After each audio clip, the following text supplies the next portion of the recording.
เจ้ากับเข้ามาสู่ในระยะที่2ของทางรายการซึ่งระยะนี้เป็นระยะสนทนาธรรมซึ่งได้รับเกียรติจากแม่คุณดีจันทจักรจะมาสนทนาธรรมในหัวข้อพระธรรมะพื้นฐานในการพัฒนาตนซึ่งจะเป็นใดนั้นขอเชิญทานติดตามรับชมไปพร้อมๆกันสบายดีแม่โดยสบายดีสบายดีท่านผู้ชมถือว่าได้รับเกียรติเป็นอย่างสูงที่ว่าแม่นี้ได้เข้ามาสนทนาธรรมในหัวข้อที่ว่าพวกเขาสิมาสนทนากันในมื้อนี้ก็ถือว่าแม่ก็จะได้แชร์ประสบการณ์อย่างเต็มที่ในมื้อนี้ซึ่งในหัวข้อที่ว่าพวกเขาจะมาสนทนาธรรมกันในมื้อนี้ก็คือธรรมะพื้นฐานในการพัฒนาตนอยากให้แม่ช่วยอธิบายเพิ่มเติมเนื้อในใจความแบบรายละเอียดและลงลึกขอเชิญเจ้าคำว่าธรรมะพื้นฐานในการพัฒนาตัวเองเจ้ามันจะเป็นพื้นฐานให้แก่การดำรงชีวิตให้มีความสุขพร้อมเนาะซึ่งธรรมะเหล่านี้นี่จะเป็นธรรมะที่มีความจำเป็นในการที่จะใช้ชีวิตให้มีความสุขโดยซึ่งธรรมะอันนี้นี่พระพุทธเจ้าเพิ่นตรัสไว้เป็นคู่เนาะซึ่งมันจะสนับสนุนกันเนาะคือสติสัมปชัญญะมาคู่กันเนาะซึ่งอันนี้คือมันเป็นการคิดก่อนรู้สึกตัวก่อนเนาะคือสติถือว่าสำคัญตัวสติเนี่ยสำคัญหลายซึ่งอันนี้เป็นธรรมะที่พระพุทธเจ้าถือว่าเป็นเรื่องสำคัญจำแต่ดำรงชีวิตแบบธรรมดาให้มีความสุขและก็ให้จนหลุดพ้นทุกข์เลยเนาะคือสติสัมปชัญญะคิดก่อนยังค่อยกระทำสิ่งต่างๆลงไปและเมื่อมีสัมปชัญญะก็คือหู้ตัวอยู่ทุกเวลาในการเวลาที่เขากระทำอย่างอันนี้คือความหมายโดยธรรมะที่พวกเราลงกันเมื่อนี้ถือว่าเป็นเรื่องที่สำคัญที่เป็นพื้นฐานในการดำรงชีวิตให้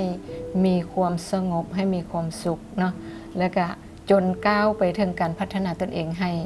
มีเพิ่นเอิ้นว่ามีความสุขสงบเย็นคือถึงการหลุดพ้นได้เลยเนาะซึ่ง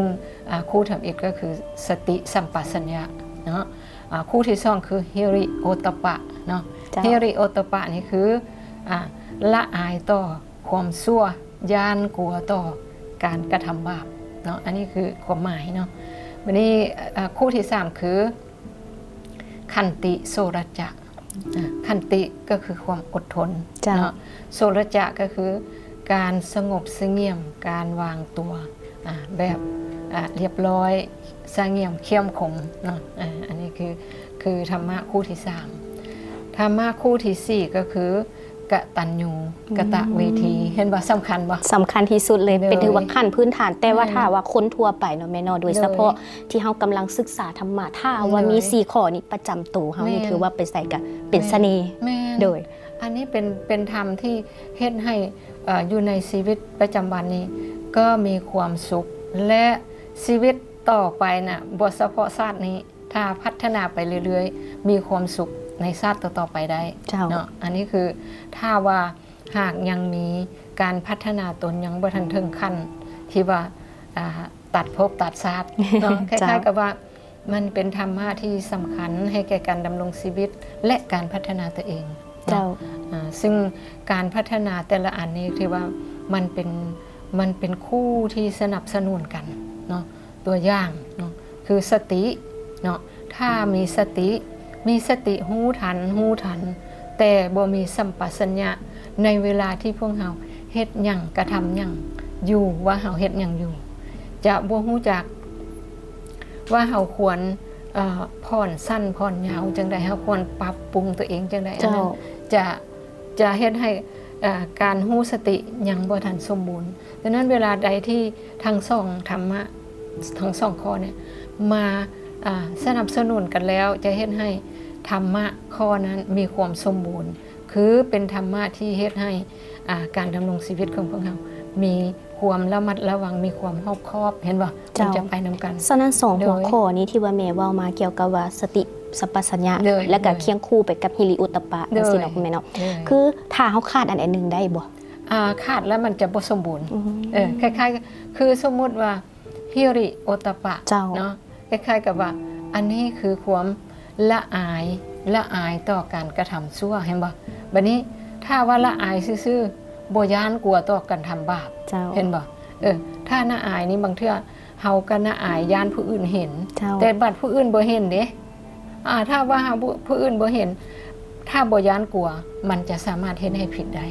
เห็นบ่ฉะนั้นมันยังค่อยว่า ถ้าว่ามีธรรมตัวนึงเนี่ยน่าอายมาแล้วละอายชั่วต่อกันละอายต่อกันกระทำความชั่วละตัวที่สองคือย่านกลัวเห็นบ่ เจ้า มันยังค่อยมาสนับสนุนกัน แล้วมันจะเฮ็ดให้การกระทำนั้นบ่สามารถที่จะเฮ็ดผิดบ่สามารถจะเฮ็ดในสิ่งที่บ่ถูกต้องนะอันนี้คือการและขันติกับโสรจะขันติกับโสรจะนี่เพิ่นเอิ้นว่าเป็นธรรมที่เฮ็ดให้มีความงามเห็นบ่มีความงาม เพราะว่าอย่างมันมีความอดทนมีความอดทนถ้าว่าอดทนแล้วอดทนต่ออย่างใดมีหลายอย่างที่จะต้องได้อดทนต่อการดำรงชีวิตแม่นบ่ดำรงชีวิตไปในพวกเราจะเห็นปัญหานั้นปัญหานี้หลายอันและมันจะเฮ็ดให้พวกเราจำเป็นจะต้องได้มีความอดทนอดกั้นบางเทื่อน่ะต่อสิ่งต่างๆที่มันเข้ามาหาคืออยู่ในกรณีนี้ผู้ดีแม่ว่าเรื่องเกี่ยวกับขันติต้องมีความอดทนสูงแต่ว่าบางอื่นแม่อยู่ในยุคปัจจุบันนี้เห็นบอกคำศัพท์หนึ่งที่ว่าคนเฮาจะมักเว้ากันหลายเบิดความอดทนแล้วสิ่งเหล่านี้นี่นะแม่จัดอยู่ในข้อนี้ได้บ่หรือว่าเฮาสิบอกว่าอันใดพอเฮาอดก็ให้อดอันใดพอบ่อดก็บ่ต้องอดจังซี่หั่นนะแล้วเฮาสิมีวิธีจัดการอารมณ์ตัวนี้แบบใดแม่โดยอันนี้คือสิ่งที่มันจำเป็นจะต้องมีถ้าบ่มีมันก็คือว่าโอ้ยหมดความอดทนต่ออันนี้แล้วบ่เฮ็ดอีกต่อไปแล้วเห็นบ่คำว่าคำนี้มันจะเฮ็ดให้คือกันกับว่าพวกเฮานี่บ่เฮ็ดหยังบ่ถึงบ่สุดกกบ่สุดปลายเห็นบ่และมันจะดีได้จังได๋มันว่าฉะนั้นพื้นฐานการพัฒนาของตัวเองมันก็จะสุดเห็นบ่ถ้าว่าพวกเฮาหักบ่มีความอดทนถ้าว่าอดทนแล้วบ่มีความเสงี่ยมเขี้ยมขมเห็นบ่โอ้ทนโอ้บางเทื่อมันก็จะกลายเป็นกดดันใช่บ่แม่นแล้วแม่กดมันจะคมมันจะมันเฮ็ดให้สิ่งที่มันบ่ถูกบ่ต้องน่ะมันจะปรากฏบึ้มฮอดเวลาระเบิดแตกเห็นบ่ฉะนั้นแหละมันจะเฮ็ดให้พวกเฮานี่มีความสมบูรณ์ขึ้นเนาะฉะนั้นในสิ่งที่ธรรมะแต่ละข้อนี่เวลาที่มันอยู่นำกันแล้วมันเป็นคู่กันแล้วมันจะสนับสนุนกันขึ้นมาเรื่องกตัญญูกตเวทีคือกันเนาะ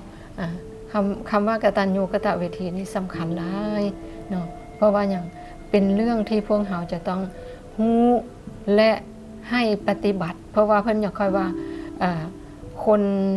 ฮู้บุญคุณคนนี่มีแต่เจริญใช่ป่ะบ่มีเสื่อมเนาะฉะนั้นแหละทำข้อนี้นี่ก็ถือว่าเป็นเรื่องที่สำคัญถึงว่าจะเป็นธรรมะเบื้องต้น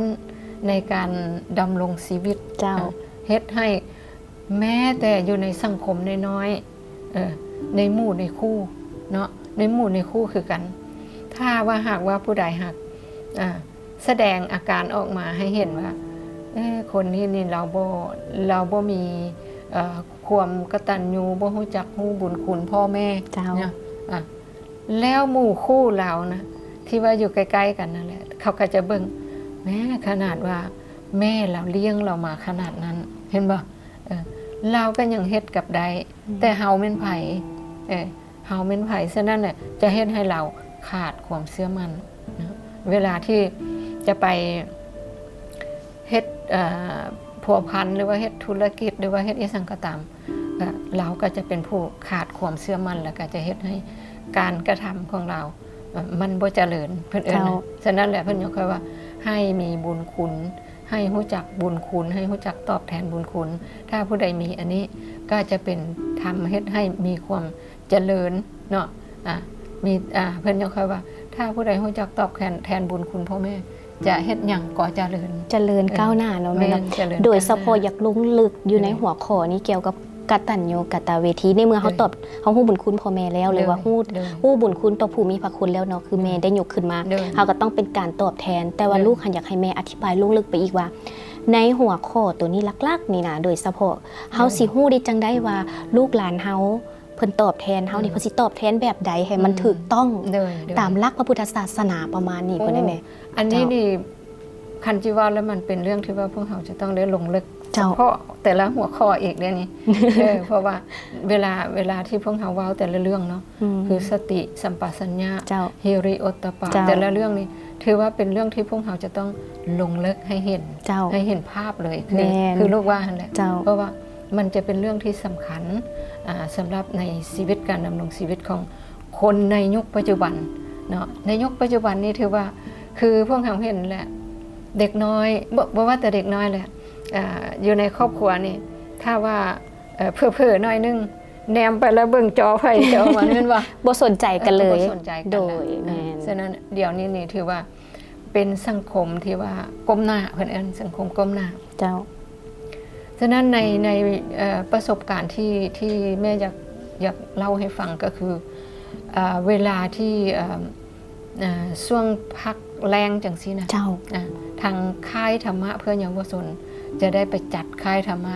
อยู่แต่ละบอนอยู่แต่ละแข่งเดี๋ยวนี้นี่ทางกรรมาธิการเผยแพร่ศีลธรรมและปฏิบัติกรรมฐาน เจ้า เพิ่นอนุญาตให้ทีมงานค่ายธรรมะเพื่อเยาวชนนี่นะลงต่างแข่งไปทุกแข่งเนาะแต่ว่าก็คือว่านั่นแหละกำลังหรือว่าเพิ่นเอิ้นหยังบุคลากรของพวกเรายังบ่ทันพร้อมที่จะสามารถไปถึงทุกแข่งได้แต่ว่าในการจัดกิจกรรมนี่นะที่อยากยกมาให้เห็นอยู่จุดนี้ก็ย้อนว่าหยังย้อนว่าพวกเรานี่เป้าใส่ว่าเวลาที่เฮาไปสร้างเด็กน้อยเนาะเฮาไปจัดค่ายธรรมะให้เด็กน้อยนะจะให้เขาจะฮู้ว่าพวกลูกเข้ามาค่ายนี่พวกลูกจะได้หยังพวกลูกหลังจากออกจากค่ายไปนี่พวกลูกจะเป็นเด็กเนาะ5 ดี โอ้ 5 ดีนี่มันดียังแดะเนาะคือดีเป็นลูกที่ดีของพ่อแม่ เจ้า เป็นลูกศิษย์ที่ดีของครูอาจารย์เนาะเป็นเพื่อนที่ดีของมิตรสหาย เจ้า เนาะเป็นอย่างอีกเป็นพลเมืองที่ดีของประเทศชาติเห็นบ่วันนี้สุดท้ายมันอย่างคือเป็นทายาทที่ดีของพุทธศาสนายาวมาฮอดพี่ได้ ถือว่าหาดีครบ โดย เนาะ โดย เจ้า 5 ดีครบแล้วอยู่ในดีตัวนี้จะเป็นคนดีได้จังไดจะเป็นคนดีได้จังไดฉะนั้นอยู่ในค่ายธรรมะนี่ก็จะดึงเอาคำสอนพวกนี้แหละ เจ้า มาใส่เนาะคือสติ เจ้า สัมปชัญญะอันนี้ก็ถือว่าเป็นเรื่องที่สำคัญที่ลูกหลานจะต้องได้รู้ได้เป็นอย่างเขามีสติ เพราะว่าสังคมปัจจุบันนี้นะสังคมปัจจุบันนี้นะคือพวกเราเห็นแหละบ่จักยาบ้าอยู่ใส่บ่จักดมกาวอยู่ใส่เห็นบ่มันมาประเสริฐหน้ากับลูกหลานหมดฉะนั้นถ้าลูกหลานบ่มีสติถ้าลูกหลานบ่มีสติ ลูกหลานจะเผลอลูกหลานจะหลงเห็นบ่อันนี้ก็ถือเป็นประเด็นที่สำคัญที่ทางค่ายพวกเราได้เอาไปเน้นเอาไปสอนให้พวกหลานให้พวกลูกให้ได้เข้าใจว่า ตอนนี้นะพวกลูกรู้จักว่าพวกลูกอยู่ในอันตรายใดพวกลูกเผชิญหน้ากับสิ่งท้าทายใด เจ้า ให้มีสติระวังมีสติบ่ขาดเนาะอันที่อีกอันนึงประเด็นสำคัญคือ